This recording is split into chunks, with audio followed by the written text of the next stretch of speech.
নমস্কার, people's voice নিউজে আপনাদের সবাইকে স্বাগত। এখনো পর্যন্ত বিচার পায়নি অভয়া। ওই ডাক্তারি ছাত্রীটি আরজিকর হসপিটালের মধ্যেই ধর্ষিত হয়েছিলেন এবং তারপর তাকে খুন করা হয়েছিল। এই নৃশংসতম ঘটনার পর মাত্র একজনকে গ্রেপ্তার করা হয়েছে। আর কি কেউ ওই কাণ্ডে জড়িত ছিলেন?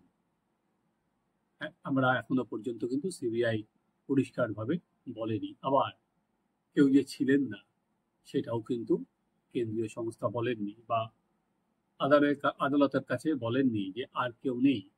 এখন হাইকোর্ট মনিটর করছে এর, যেমন একদিকে ইনভেস্টিগেশন হচ্ছে, তার বাবা মা আবার তদন্ত চাইছেন। তাই অভয়া এখনো সত্যি কি বিচার পেলেন? অন্তত আম আদমি কিন্তু মনে করছেন অভয়া বিচার পাননি। কমাস আগস্ট থেকে আজ আবার একটা বছর আসতে চলেছে। তার মধ্যেই আবার একটা মেয়ে, তাকেও খুন হয়ে যেতে হলো। এবারে মেয়েটি বয়স কিন্তু মাত্র 9 বছর। তামান্না খাতুন। কি দোষ ছিল তার? কি অপরাধ ছিল তার? কিছু বুঝে আসার আগেই সকেট বোমা তার গায়ে আছড়ে পড়ল এবং মৃত্যু হলো এই ফুলের মতো ফুটফুটে মেয়েটি। কালীগঞ্জে সে তখন তার মায়ের সঙ্গে বাড়ির উঠোনে দাঁড়িয়েছিল পুকুরে যাবে বলে স্নান করতে, কিন্তু দুষ্কৃতীরা তাকেও পর্যন্ত রেয়াত করেনি। কেন? কারণ তারা বিজয় উল্লাস করছিল। বিজয় উল্লাসটা হচ্ছে কালীগঞ্জ উপনির্বাচনে তারা জিতেছে এবং ওই যে গ্রাম, ওই গ্রামে সবাই সিপিএম দলের সমর্থক। তারা সিপিএমকে কেন ভোট দিয়েছে তারা প্রতিশোধ নিতে গিয়েছিল এবং তাদের সবক শেখাতে গিয়েছিল।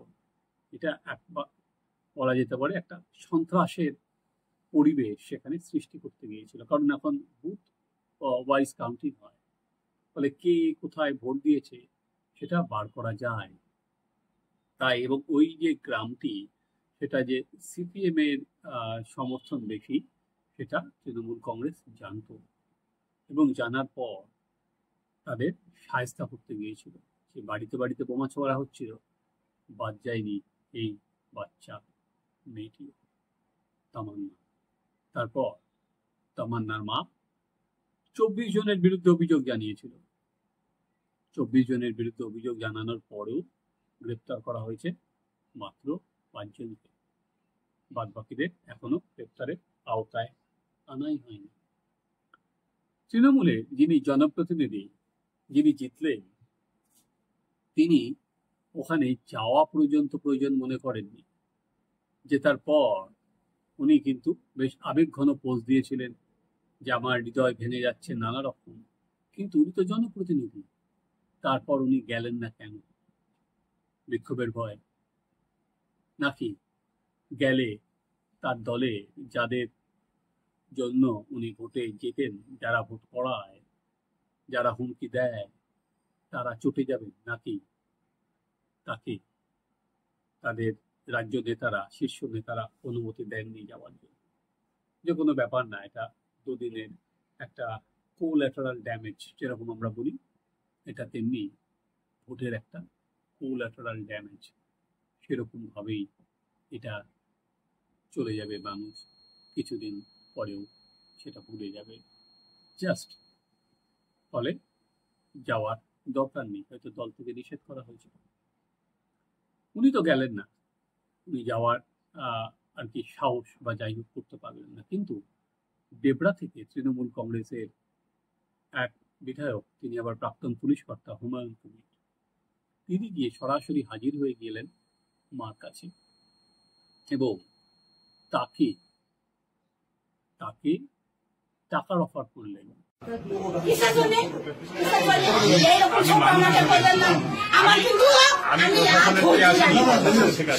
সেই একই জিনিস, মৃত্যু হলে সেই মানবতার নাম করে তার পরিবারকে গিয়ে টাকা হাতে গুঁজে দেওয়া বারবার করে দেখছি। অভয়া কাণ্ডের সময় সেটা হয়েছিল, তার বাবা মাই বলেছে, এক পুলিশ আধিকারিক এসেছিল।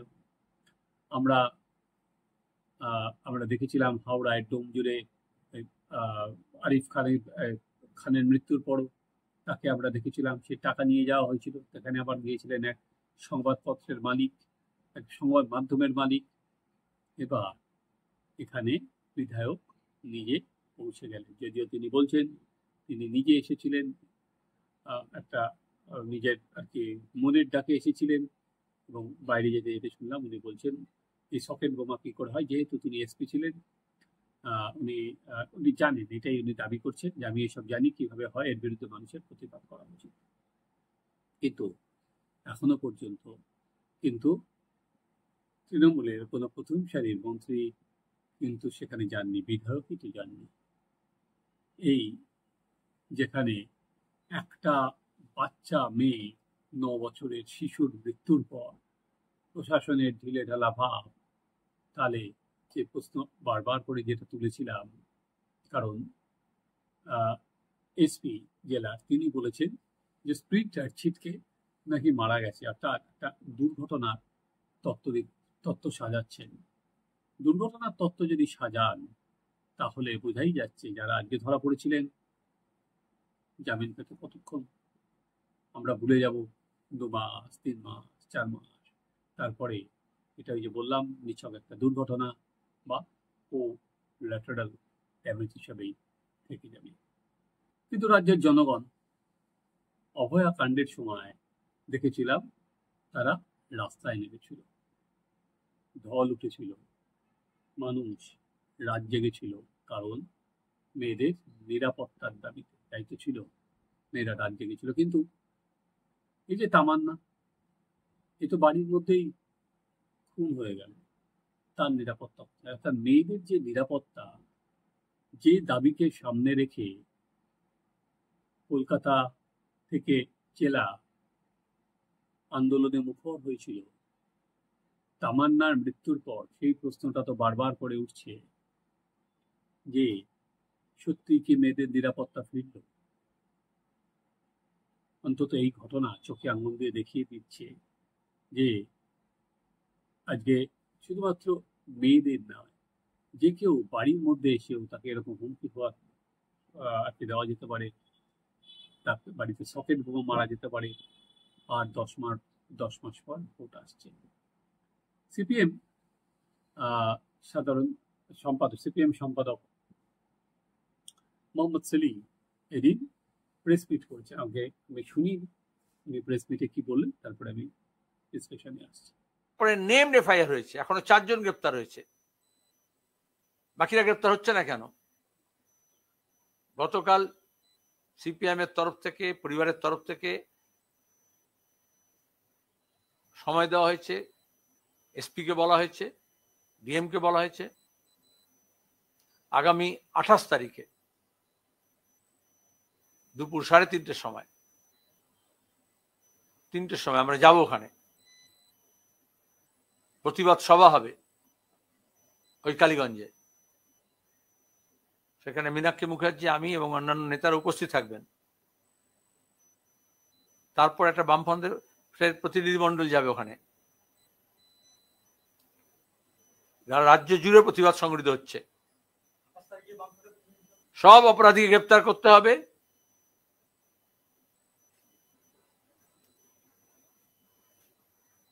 বেআইনি অস্ত্র শস্ত্র বোমা উদ্ধার করতে হবে, এবং কার গাফিলতিতে মৃত্যু হলো ইলেকশন কমিশন বলে নির্বিঘ্নে নিরাপদে নির্বাচন করুন। এই নির্বাচন প্রসেস চলাকালীন, এর আগেও খুন হয়েছে, পঞ্চায়েত নির্বাচনে খুন হয়েছে, এটা তো রাজ্য কেন্দ্রীয় নির্বাচন কমিশন, তাহলে কেন দায়িত্ব নেবে না? যে তৃণমূলের এমএলএ জিতেছে, তার জেতার আনন্দ উৎসবে যদি এরকম মৃত্যু হয়, তাহলে এই এমএলএদের কাজ কি আমরা দেখতে পাচ্ছি গোটা রাজ্য জুড়ে।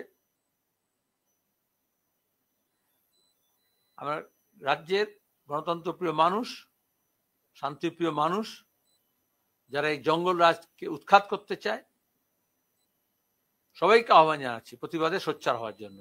রাজ্য জুড়ে নানান কর্মসূচি নেওয়া হয়েছে, সিপিএম এর তরফ থেকে, বামফ্রন্টের তরফ থেকে, বাম গণতান্ত্রিক ধর্মপ্রকর শক্তির তরফ থেকে।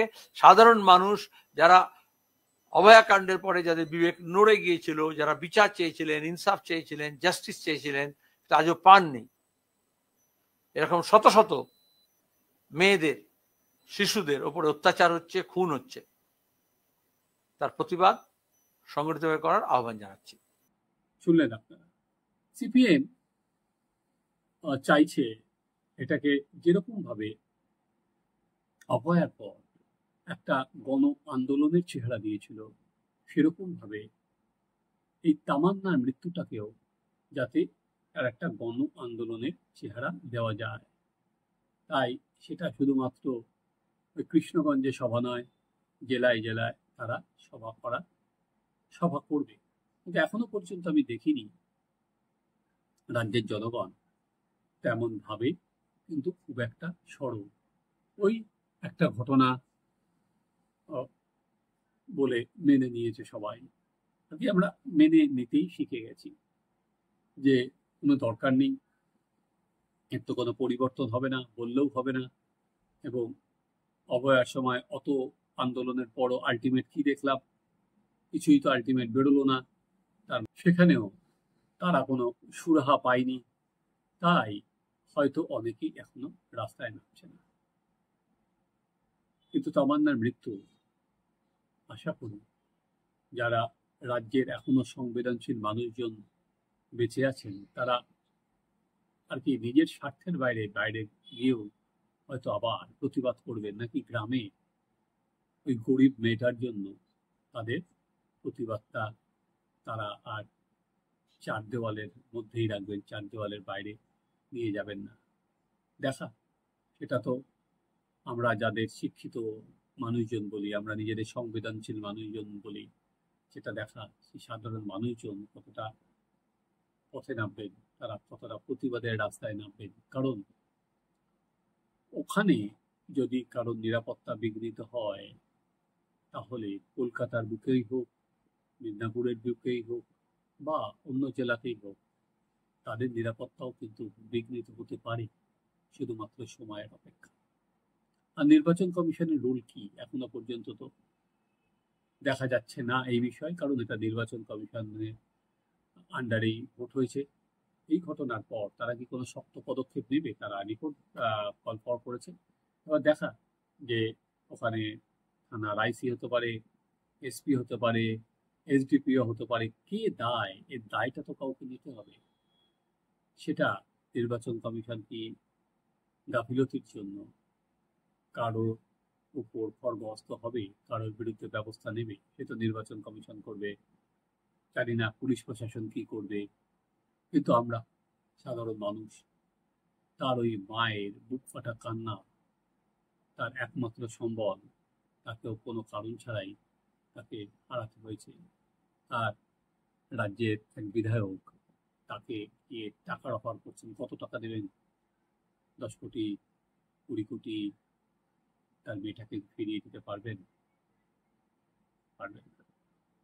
তাই তামান্নার মৃত্যু কি নিছক একটা ভোটের হিংসার বলি হিসাবে থেকে যাবে, নাকি সাধারণ মানুষ এই আর যাতে কোনো তামান্নাকে না মরতে হয় তার জন্য আবার রাস্তায় নামবে? আপনারা দেখতে থাকুন আমাদের চ্যানেল সাবস্ক্রাইব করুন, আপনাদের মতামত জানান।